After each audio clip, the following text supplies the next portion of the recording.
G'day listeners and welcome to another episode of the Scouting Australia podcast powered by Australian Property Scout Buyers Agency. I'm your host, Sammy Gordon, and today, guys, we are joined back in the studio by the big man himself, big Mr. Luke Teeuwsen. Mate, welcome back to the show. Good to be here, as always.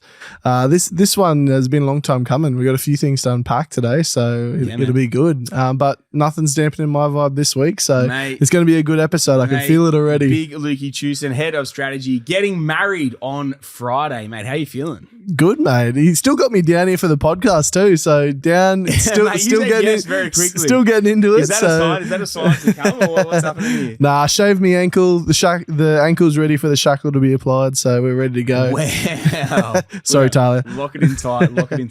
Can they get a shackle on your leg, mate? You're an absolute monster. Custom made. Okay, sweet.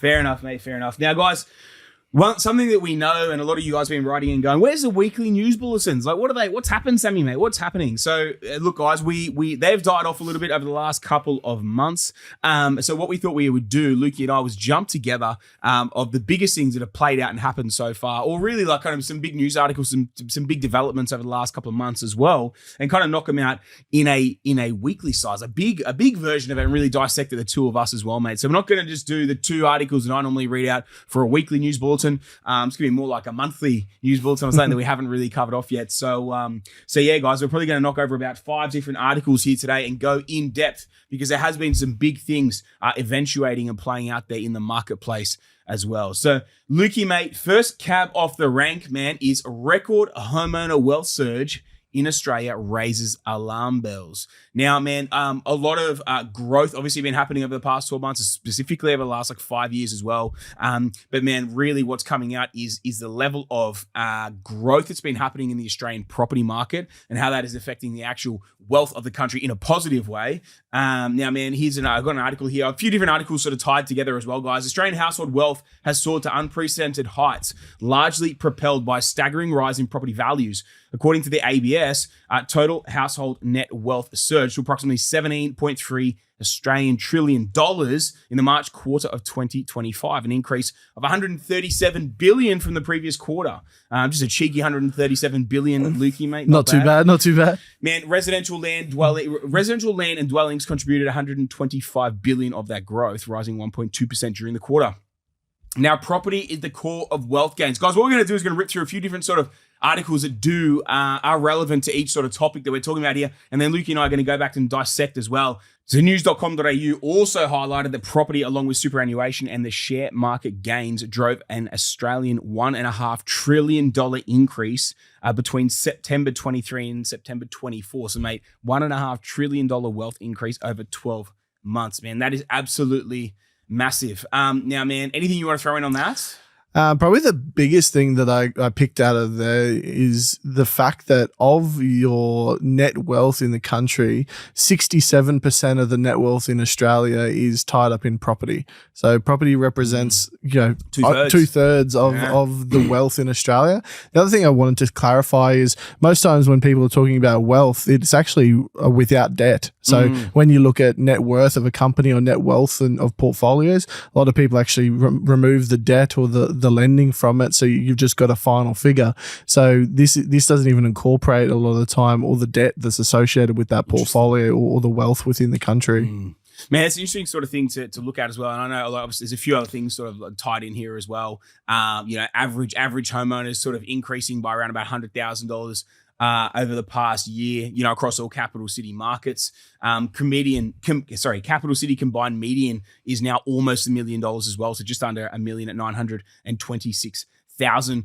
Man, so it's absolutely massive. So I think, man, it's very interesting to watch and sort of see the way that the Australian housing market is continuing to push forward. I think what's always really interesting to see, and the thing that I love about the housing market as well, is picking the next locations that are going to boom. So we are seeing a lot of locations, like if you look at Adelaide and Perth at the moment, still reasonably hot markets, but they're tapering off from their peak and the peak of their absolute bull run that the market did start on as well. So it's been interesting to watch them kind of cool off and slow down a little bit as well. Brisbane still seems to be going from strength to strength at the moment, still performing quite well. How long is that going to last? But the thing is, man, those two smaller capitals being Perth and Adelaide still growing. Brisbane's still growing rapidly. Sydney's still doing its thing. Melbourne turning a corner. We're seeing a lot of these areas, man, still go either in growth or some of these actually turning and running pretty hard as well. Plus a lot of regionals too, man. So it's really interesting to see, like, even though interest rates have gotten to a really high rate and they've come down a bit and the economy is slowing a little bit. I know we're going to touch on inflation in a second, but a lot of different things at play. And yet the housing market still increased by $1.5 trillion, or the net value increased by $1.5 trillion in a 12 months. 12 months, yeah. 12 months and $1.5 trillion. Yeah.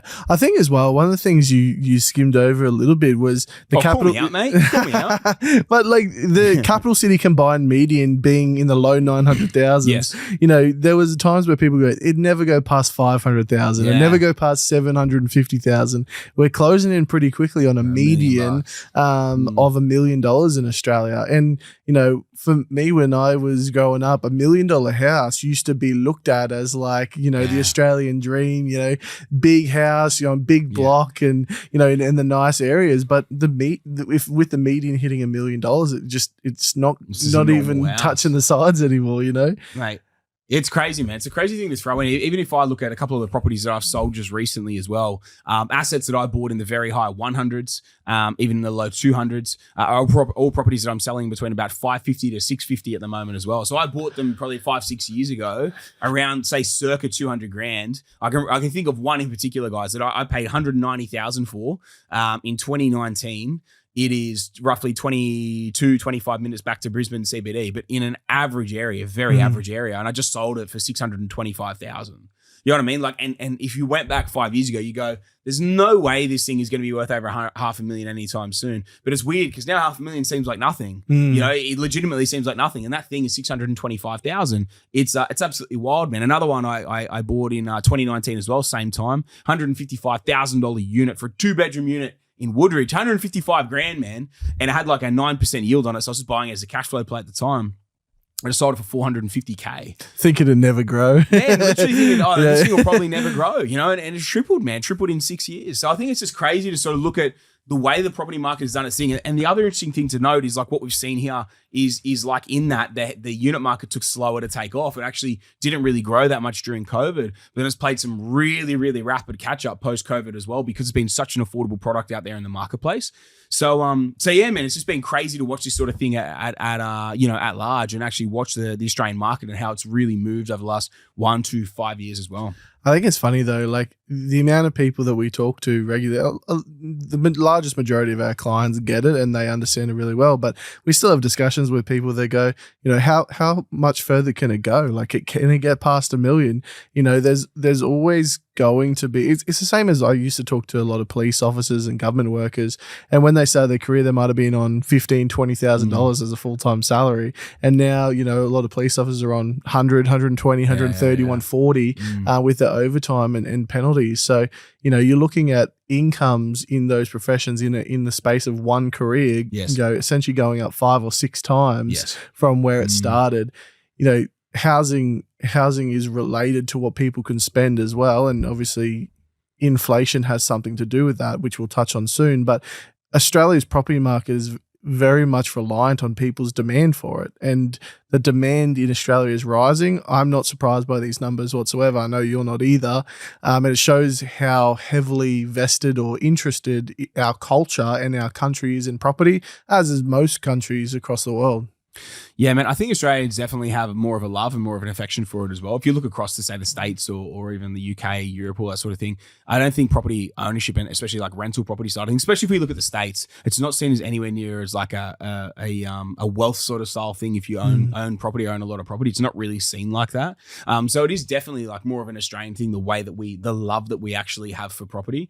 And I just want to recap on one thing as well, guys, something that I misrepresented before too. That the $17.5 trillion worth of household wealth is across all platforms, all assets. The total share of property within that is $11 trillion. 67% of the 17 point whatever is in property. And so over that, if we look at that and really have a look at the way that that's broken down, the $1.5 trillion increase between September 23 and 24. Again, if we apply that, 2/3 rate, the 67% on that, we're talking circa $1 trillion increase in the housing market in that time frame. Like, That is absolutely crazy to think about $1 trillion increase in a 12-month window, being more than 10% in that. And that's the entirety of the market, taking into account as well. So very, very interesting.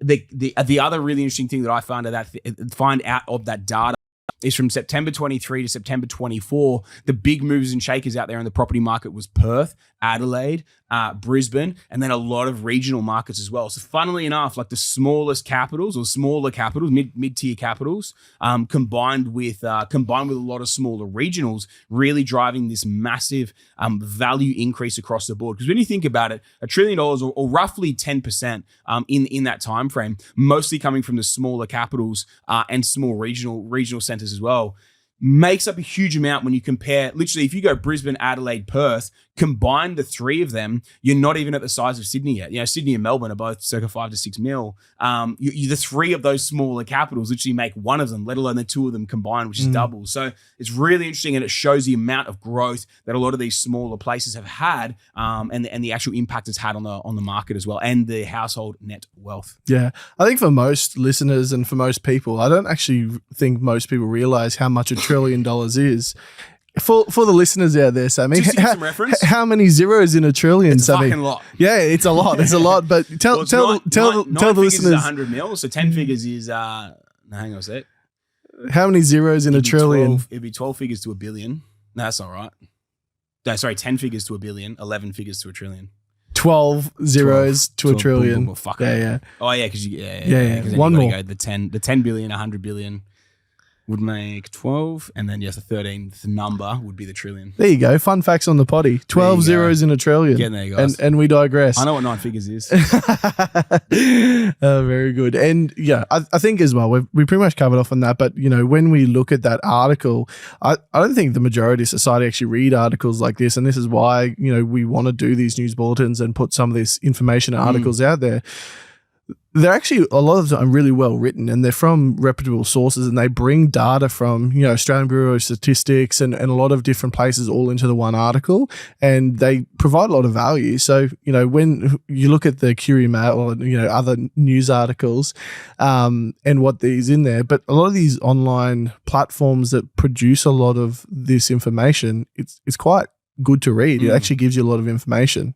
For sure, man. For sure. No, I couldn't agree more, buddy. And yeah, man, breaking it down to how we see it from a property market perspective as well. Now, mate, let's jump into the next item around inflation. I know that's one that you want to take hold of, mate. Give us a run through. What is inflation doing? Yeah, last time I was on the potty, we were waiting for the June quarter data. So it came out on the July 30. Australia's inflation slips to lowest rate in 4 years is the title. Consumer price inflation in Australia has eased significantly, with headline inflation falling to 2.1% in the year to the June quarter, down from 2.4% in the March quarter, making its lowest annual rate since early 2021. It's what we've been waiting for. 100%, man. Look, I think the inflation, like we've had our eyes firmly fixed on inflation for quite a while.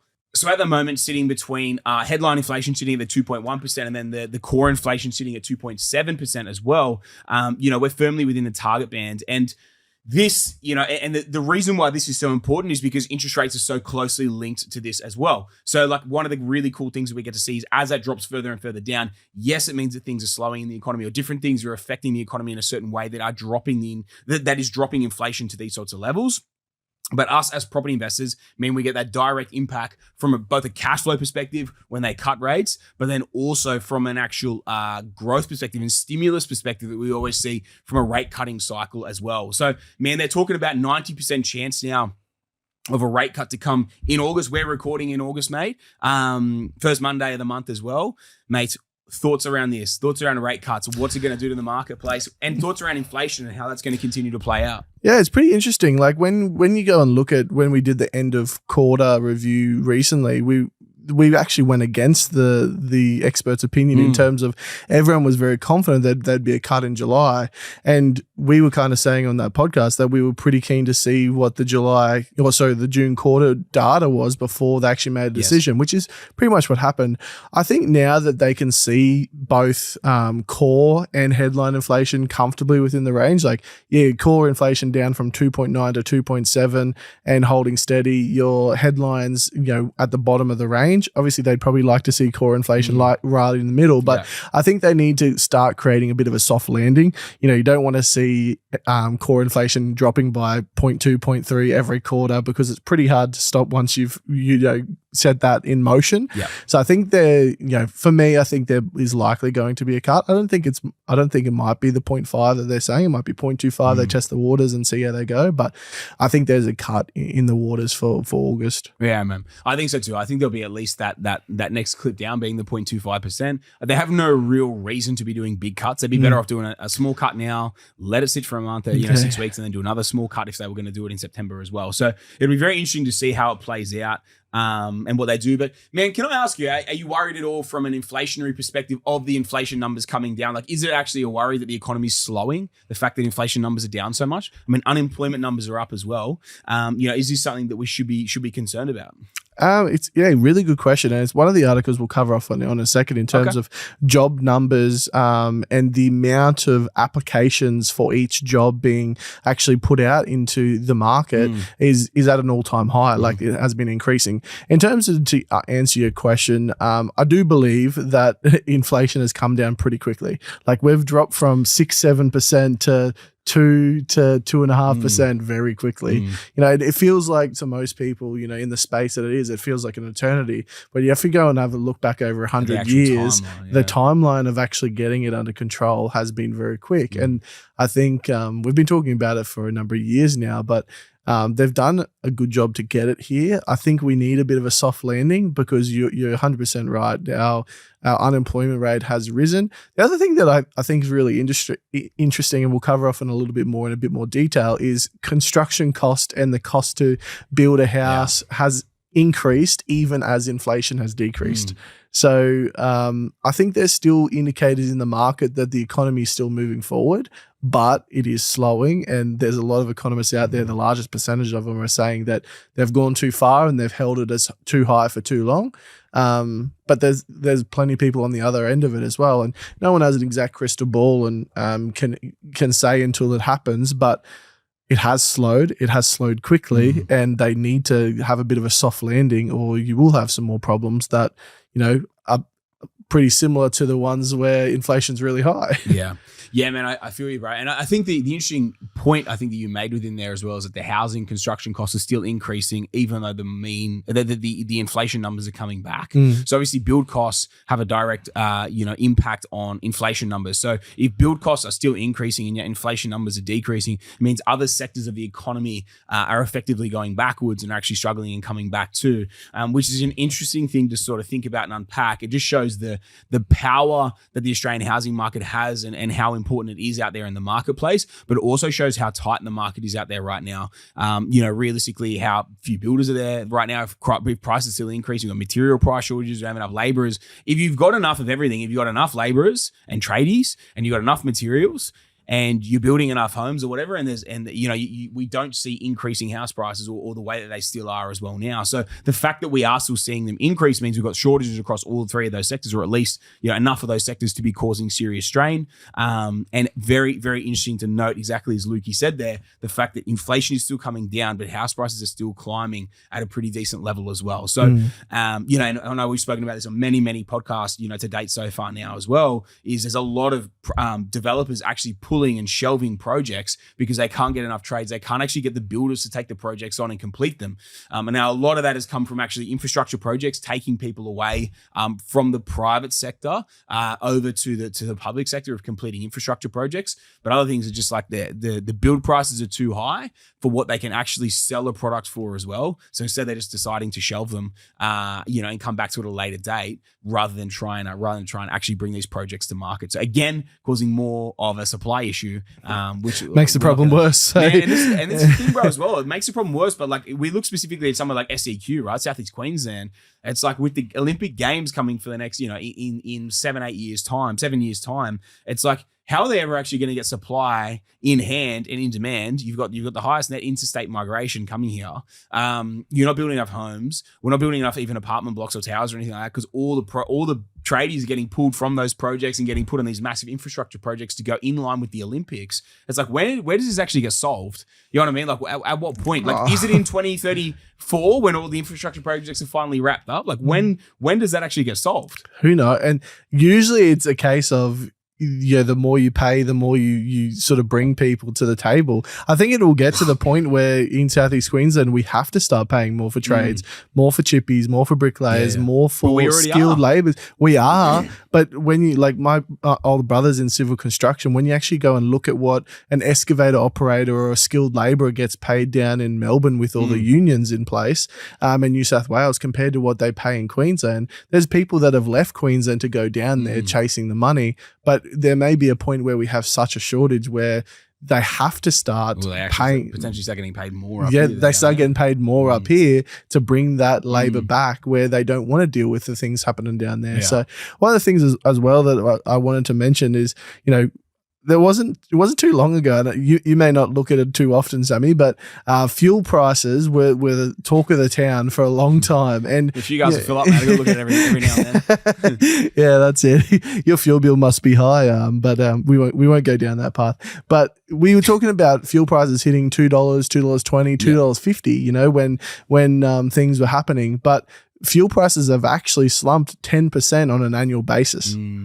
Pretty crazy to think about when it was the talk of the town for a long period there where everyone was worried about the rising cost of fuel, obviously cost of living crisis as well, but it's actually gone down 10%. Interesting. It's crazy. That is interesting, man. Interesting. Moving on to the next one. Now, ABS data on new build costs surging, but data is also pointing to rate cuts. So something we just spoke about there, man, obviously inflation having a massive impact. Housing costs, though, hit new highs as well. But guys, an article here from the ABS, Australian Bureau of Statistics, the data shows that new dwelling construction costs rose sharply through late 2024 and early 2025, even as broader inflation metrics began to cool. This paradox presents both a housing affordability challenge and a rationale for imminent RBA rate cuts. So guys, a few points here to note. Now, new home build costs hit new highs. I know we've just run through a little bit of stuff around this, but by December 2024, the average cost to build a house exceeded $500,000 for the first time, driven by rising sustainable building requirements and supply pressures. Since the pandemic began, building material prices have spiked, contributing to a 30 to 53% rise in overall building costs across much of Australia, combined with also, guys, the construction delays and sector strains. So housing construction times have increased dramatically from around 8.5 months in 2014 to 12.7 months nationally in 2025. Western Australia delays average nearly 18 months. Now, combined labour shortages, insolvencies, and industrial disputes have sharply disrupted the sector, especially after the abolition of the ABCC industrial regulator. Now, just to kind of jump on this for a second, Lukey, before we dive any further as well, construction. Okay, so we've got the average house price cost now exceeding $500,000 for the first time ever, which is wild, crazy. But then also combined with the fact of how long construction times have increased. Now, for anyone that built grannies with APS, or whether with APS or not, in WA or even in Queensland, man. Like in Queensland, dude, we used to bang them out in like 6 to 8 weeks, right? I know we went over to WA and they're talking about kind of 4 months. We're talking 16 weeks. And then when it actually started, especially when the market really kicked off, now we locked our prices in as low as we could for our clients. We would cop increases here and there, but we were able to lock them in for quite a while. But man, what happened was like we started getting these build times that were supposed to be like 4 months, would then stretch into 6 months, and the next batch would come through and they go to 8 months, the next batch would come through. And all of a sudden, man, we're talking like 12 to 18 months to build a granny flat. You know what I mean? And even though we might have a fixed price contract, because of the volumetric builder that you need to work with to get the pricing to make them stack as well, you can't get things like liquidated damages into contracts that cover you for timeline blowouts. You can't get them in with a medium size or a mid-tier builder. You can typically only get them in with very small or niche builders or big projects, things like that as well.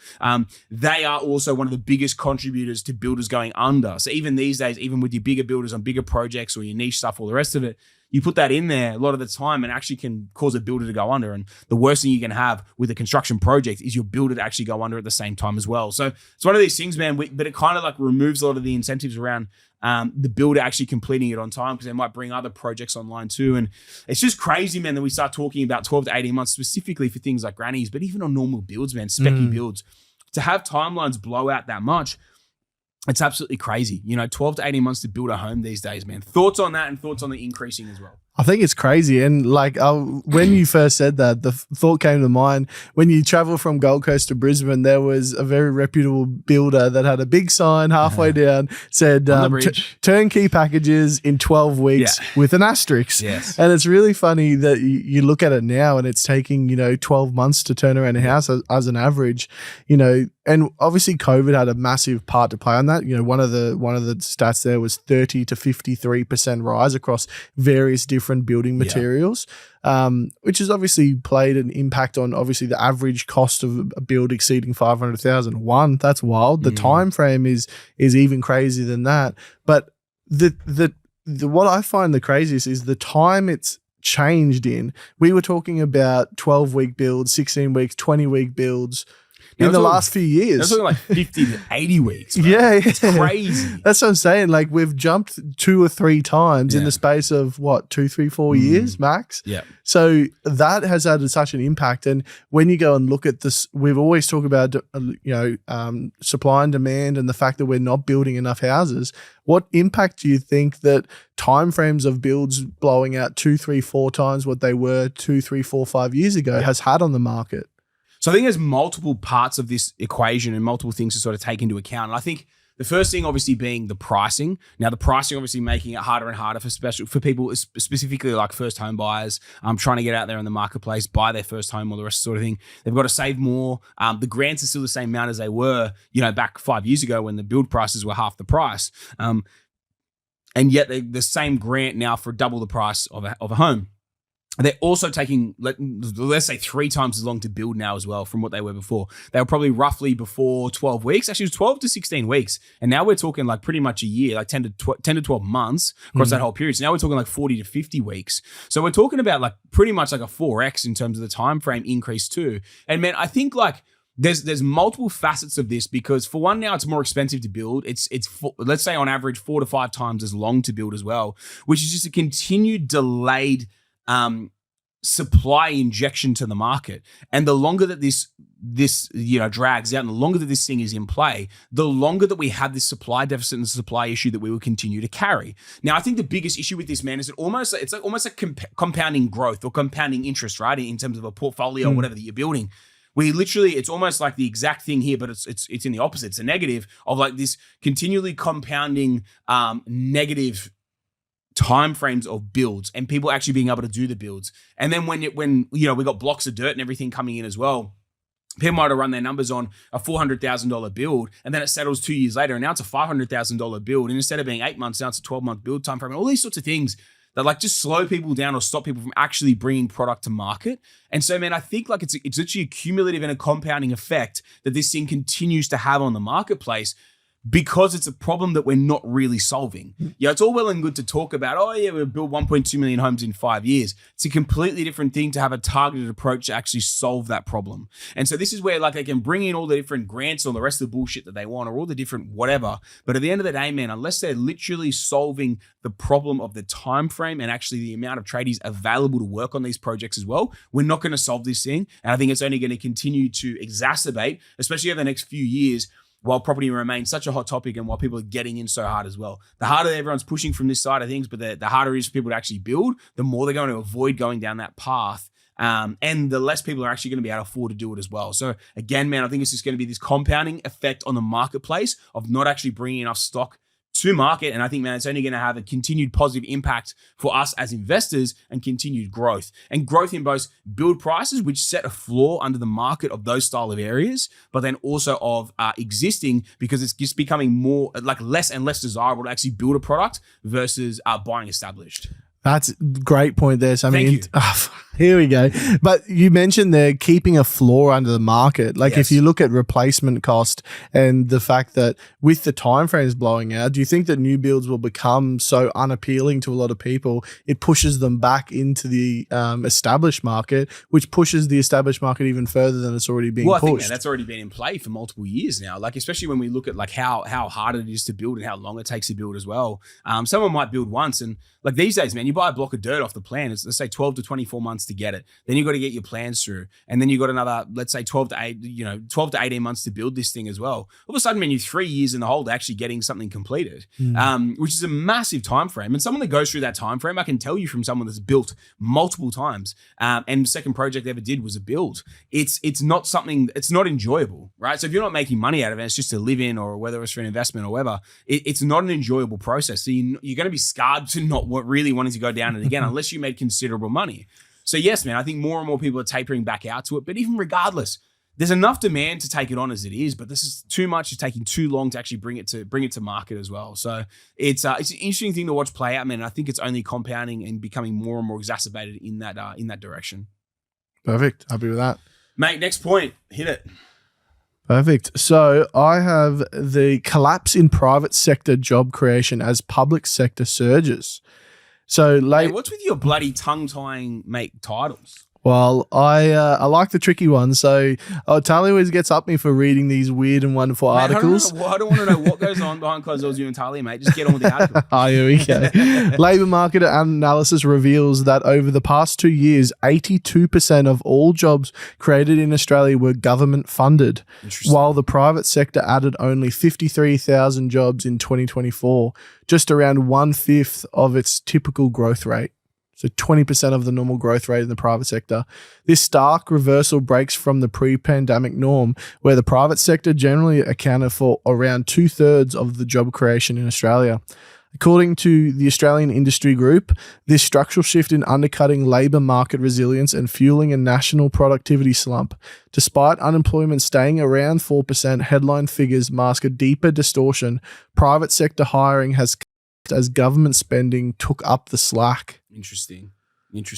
Man, I'm wondering if a huge amount of that as well, I want to have a look at this as we go a little bit further into it, but I wonder if a huge amount of this is actually infrastructure projects, like government infrastructure projects. Because it was like we were talking about earlier in the episode, a lot of private builders building these large projects are actually having so many of their trades poached, or just like literally going for the job opportunity, being able to work in the public sector. Man, we've all driven past the job sites where there's 20 blokes standing around watching one bloke bloody, sweep a broom or whatever on the freeway. We literally having a laugh about it. It happened the other night when we drove past the Palm Beach bloody expansion there on the freeway. And it's just crazy, man. You know what I mean? Like there's sorts of things you can jump into and get paid considerably more from a public sector. It makes sense why the private sector, isn't hiring anywhere near as many when these massive infrastructure projects are out there taking a huge amount of labor workforce as they ramp up as well. And if you have a look at the actual infrastructure projects out there, they're nationally, man. They're in all the major capitals at the moment. There's massive projects there. So it just doesn't surprise me at all to see this swap and this change from that perspective. Yeah. I think one of the points there that surprised me the most was the private sector only adding 53,000 jobs. So 1/5 of its normal annual growth rate. Interesting. So if you times your 50,000 by 5, which is what its normal growth rate would be, 50,000 out of 250,000 normally, that's quite a sizable cut. 200,000 jobs a year. That's excellent maths, Lukey. I'm good with numbers, mate. Good with numbers. That is a lot. But then you have a look at 670,000 jobs created in government-funded public and care sectors. So 5 times the normal growth rate in the government sector.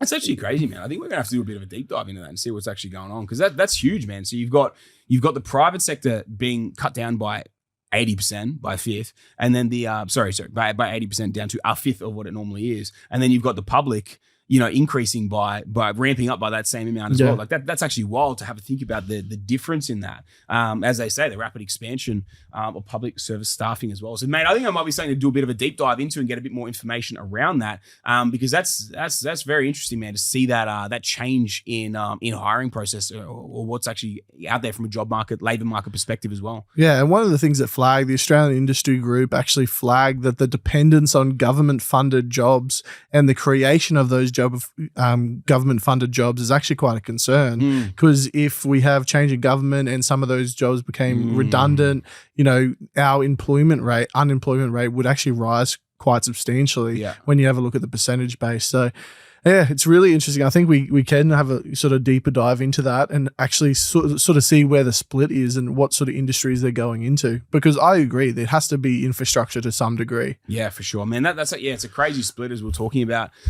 So guys, we will do a bit more of a deep dive and bring you a bit more information around that as well. Because reading through a couple of final things at this point with this, final point of this article is looking ahead with risk and reform. Something that Lukey sort of just touched on then as well. But despite historically low unemployment rates, economists warning the economy's current model is unsustainable, with fiscal pressures mounting and government spending set to soften. Private sector recovery becomes essential. We need regulatory reform to reduce burdens on private employers and measures to revive job mobility and private sector investment. As a final note there, unless private sector hiring rebounds, experts warn that labour market's resilience and productivity recovery will remain at risk. And exactly as Lukey's saying there, if there's a change in dynamic or a change in federal government as well, this is one of the big things that we may run into risk of huge exposure to public spending and public labour market versus the private sector. That's a huge amount of risk and exposure from that perspective. If something big were to change, where they didn't have the money to actually spend it anymore, and there was a big pullback. How many times have you seen it? Every time the government changes, they go in and they say, "Well, this government did this. We're cutting funding to this. We're going to pull that out." Yep. So I think it's a massive risk because they can change it on a whim. And I think even though we don't know exactly which sectors it's massively going into here, I think something that's interesting to note is it does look like they've played with a bit of levers here. Like we've seen 80% drop in the private sector, but then a 400% increase in the public sector, right? Kind of like weighing them out between the two, or balancing them out. So I think it's very interesting to sort of see that cause and effect. And I'm wondering if it literally is an intentional balancing effect, which it undoubtedly is, to make the labor market seem more solid than it actually is. So that would be very interesting. That's a dangerous point you try and make there, Sammy. That is a dangerous point, my friend. But you think about it, if we drop from 250 down to 50,000, that would be a 200,000 deficit in jobs. What would that actually have done to the unemployment rate at that point? Yeah, we're not going from 4.1 to 4.3. We're talking a percent or so here. So interesting thing to sort of think about, man. 100%. I actually think like the numbers as well, when I actually think about it a little bit more, the environment that we've been in, a high inflation environment, a high interest rate environment, it doesn't really scream the best environment for businesses to really flourish. And with businesses not flourishing and not being able to put more staff on every year, not being able to grow in their size and their abilities within that business, they may just stay the same instead of growing. It makes sense that they don't actually put on as many or the same amount as they would in years previously when it was a low inflation, low interest rate environment where they could potentially do that a little bit more. It is an interesting point you make there, Lukey. Now to wrap up, final article of the day, mate. Applications per job ad hit record high amid declining job openings. So, mate, more people applying than ever before on a lower number of job ads. Very interesting, mate. Australia's labour market is grappling with mounting competition. Applications per job advertisement reached a historic high in May, with job listings declining, painting a challenging environment for job seekers and employers alike. Applications per job ad increased by 2.1% month on month and 16.4% year on year in May, surprising the peak seen in early 2020. SEEK economist Dr. Blair Chapman explains the rise stems from more people entering or re-entering the workforce, including second job seekers, rather than individual candidates applying to more roles. Now, this is also in conjunction with job ads declining while demand intensifies. So total job advertisements dropped 0.7% month on month and 5.3% year on year in June. Despite this, the annual decline has stabilized near 5.5%, the most consistent level recently seen. So I think the interesting thing to note across these 2 points, guys, is obviously we've got a lower amount of ads actually being put up. So we're 5.3% year on year down in terms of total jobs advertised. So you're 5.3% down, and now we're 16.4% up in terms of applications per job ad. So, that may fall sort of slightly hand in hand with, lesser jobs being available and more people applying, or potentially even the same amount on a smaller pool. But also we are seeing, to have that amount, you're obviously having an increase on it too. So very, very interesting to see.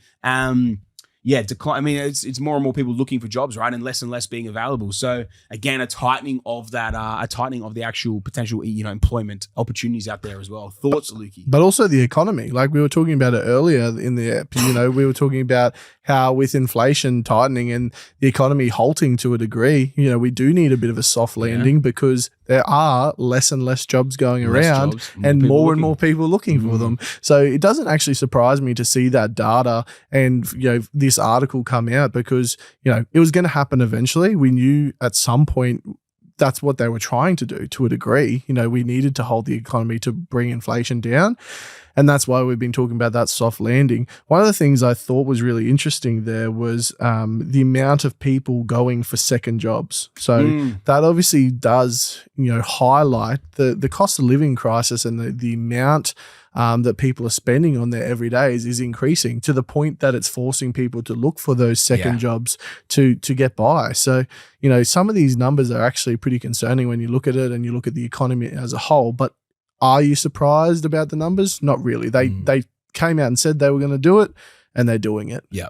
Man, it really just falls hand in hand with what we're seeing, which is the unemployment rate slightly increasing as well. Less and less jobs, out there being created too. When we also look at the fact of what we discussed in the previous article as well around private sector jobs massively down as well. It just shows that the economy is struggling to an extent, especially within certain industries too. If we're literally down, from an average of 250,000 jobs to 50,000, that is a enormous bloody drop in that time frame. Now, obviously, the government's trying to prop that up with other avenues and other opportunities within that as well, and other employment opportunities. But mate, that is a massive shift. And how sustainable is it for the public sector to keep offering that level of that number of jobs as well? So it's been very interesting to keep an eye on this from an unemployment rate perspective. But I think, look, pretty much all things lead to like more of a softening in the economy, more of a potential rate cutting cycle that comes through as well, more stimulus that really comes through the housing market. Again, if we look at, the cost of buildings, they're still not going to build anywhere near enough homes for what's required. That sector is still going to stay firmly under pressure.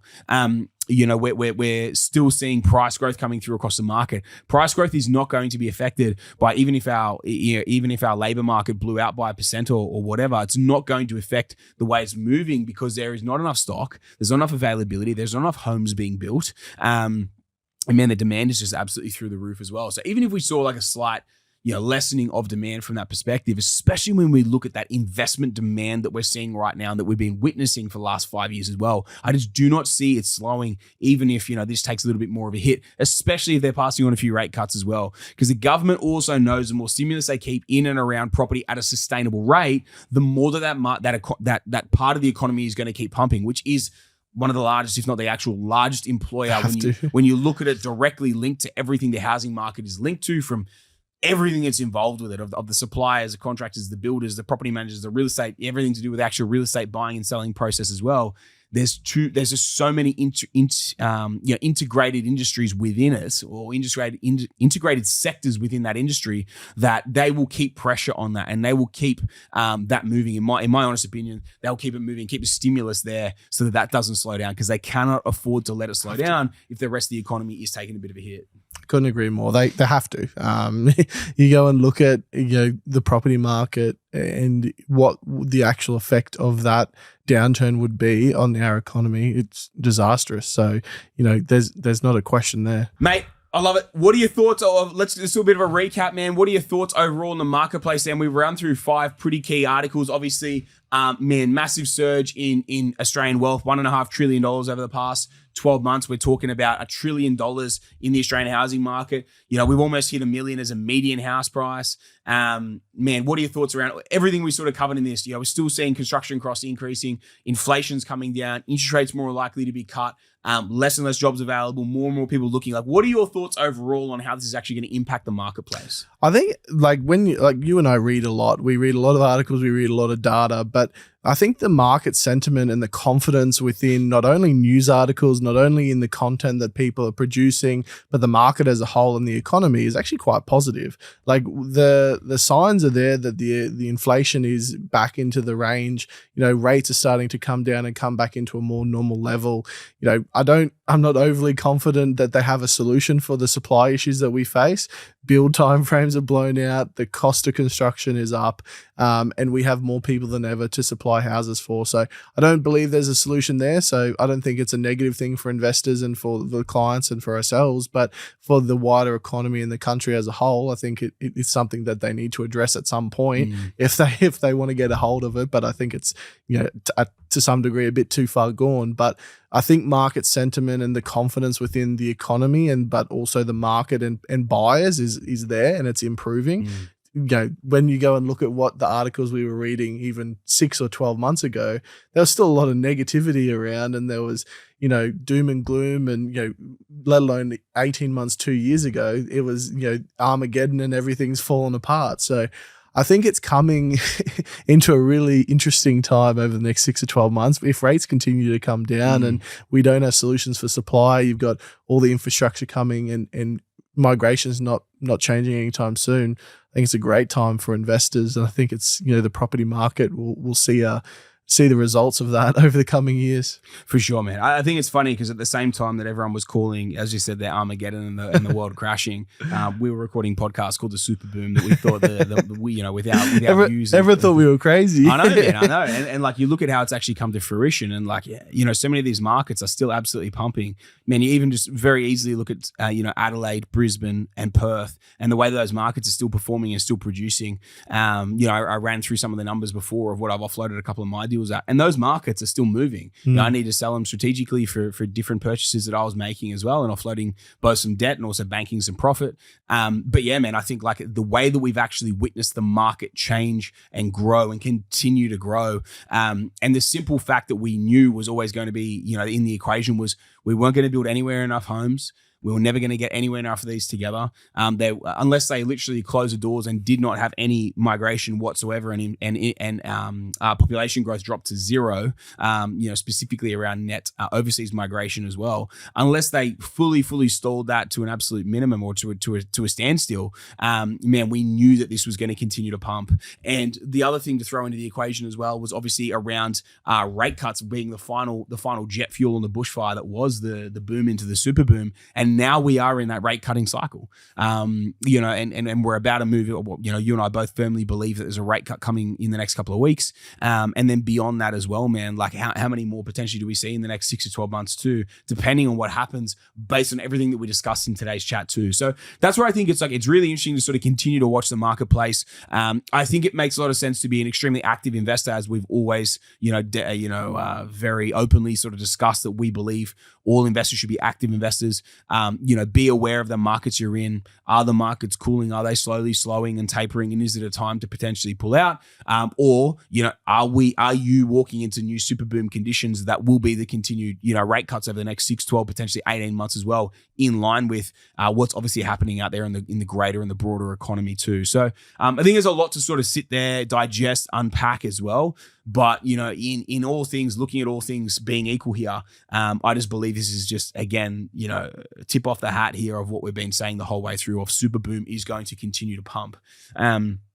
So yeah, man, I think all signs are positive there. And, man, even if we finish on a final point of like, even if the private sector did drop off and they didn't have the sufficient funding to continue the public sector to prop it back up, the more that the unemployment rate blows out, the more that the inflation drops down, the more that they cut interest rates, and the more fire that gets put under the economy. So, under the housing market too. So, but then also the private sector comes back too. Man. If you got a lower inflation, lower interest rates, you've got an environment where businesses thrive. Yeah. They want to expand, they want to grow, they want to double in size and put on another 10 staff, or some of the larger businesses, 100 staff, 500 staff, 1,000 staff, maybe Sammy one day. But when headaches. But when you go and look at that environment, I think it does the opposite of what we've seen over the last few years. It doesn't stifle growth; it just enhances it. So, I think it's a really interesting period. I'm very confident in where the market's going, and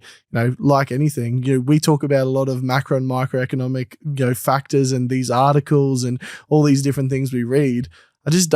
understand how, people still think it's just you pick a market and it does well over 20 years. There's so much more to it, but we won't unpack that can. But we won't call out anyone shit enough to give that advice.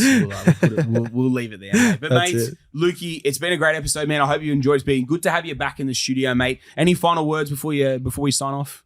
No, that's it for me. I'll be back in the studio in a month or two's time, so it'll be good. Beautiful, mate. Looking forward to having you back in the shop. And listeners, thank you for tuning in. I hope you took some great value out of today's episode. If you did, as always, please shoot on to someone else you think would enjoy today's episode and be able to apply some of the lessons and learnings towards their own portfolio or education. Now, guys, if you haven't bought your tickets to the summit yet, don't forget, November the 15th at the Star in Brisbane is the next APS Summit. Make sure you get your tickets. We hope to see you there. And until next week, guys, that's another Scouting Australia podcast.